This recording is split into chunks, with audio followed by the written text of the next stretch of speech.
It was unclear initially what exactly was happening.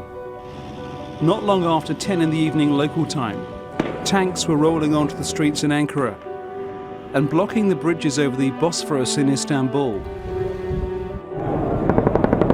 Very soon reports were coming in of gunshots in Ankara, with military jets and helicopters in the air. Helicopters also were buzzing Istanbul. Within an hour, the Prime Minister was appealing for calm, while saying an attempted coup was underway.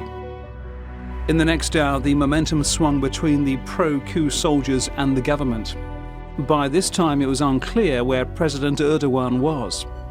News was filtering through that soldiers had entered the buildings of the national broadcaster, TRT, in Ankara and Istanbul, while a newsreader was reading a statement on television on the orders of the military that martial law and a curfew was being imposed. Social media came to the aid of the president. Speaking to a TV channel via the presenter's iPhone, he urged the people onto the streets, a clip that was quickly spread far and wide. As people gathered, primarily at Taksim Square and on the Bosphorus Bridge in Istanbul, they faced off against tanks and soldiers. Guns and tanks fired against the crowds. By the end of the night, many would have died on the bridge. Reports came in that a military helicopter had opened fire in Ankara. Explosions were heard in the capital, and tanks surrounded the parliament. F-16 jets buzzed Istanbul and Ankara. In the early hours, the fight back began. Fighter jets shot down a military helicopter, reportedly part of the coup, whilst a statement of support for the government was issued by the United States. However, jets continued to fly low over Istanbul, creating terrifying sonic booms. By 3 in the morning, the president was back in Istanbul. At least 2 fighter jets followed his plane over the Sea of Marmara. Let me say that what happened is treason. The people responsible for it will receive a heavy penalty for their treason. They did not respect this nation's decisions, evident in their votes. They betrayed the official elected government and the president, who by our constitution is their commander-in-chief. This is not going to end as they hoped. Within hours, soldiers involved in the attempted coup surrendered on one of the bridges across the Bosphorus in Istanbul, abandoning their tanks, and many faced the wrath of the crowd. Whilst armed police surrounded and arrested about 30 soldiers at Taksim Square.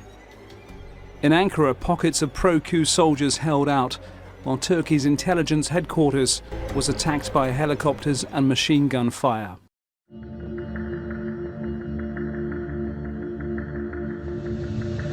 In the cold light of day, Turkey woke up to the reality. Pictures of the dead and wounded were shared and posted online. From Ankara, there were images of serious damage to the Turkish parliament. Friday night, July 15th, is a black stain for Turkey. Turkish people stood on guard for democracy against this parallel terrorist organization that attempted to stage a coup. In total, over 200 people lost their lives that night.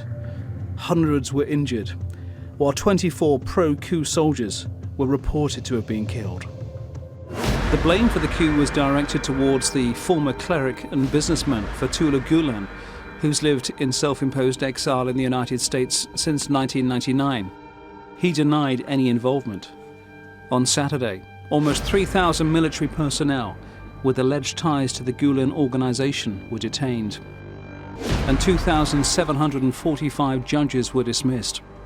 Over the next few days, the number of people arrested and detained began to mount, and so did the number of people suspended. Turkey says that Gulen's followers had infiltrated the state institutions, not only the military. In total, more than 60,000 people have been suspended or detained. As the week progressed, Turkey began proceedings requesting Gulen's extradition from the United States. By Thursday, 6 days after the coup attempt, the country was under a state of emergency. Francis Collins, The Newsmakers.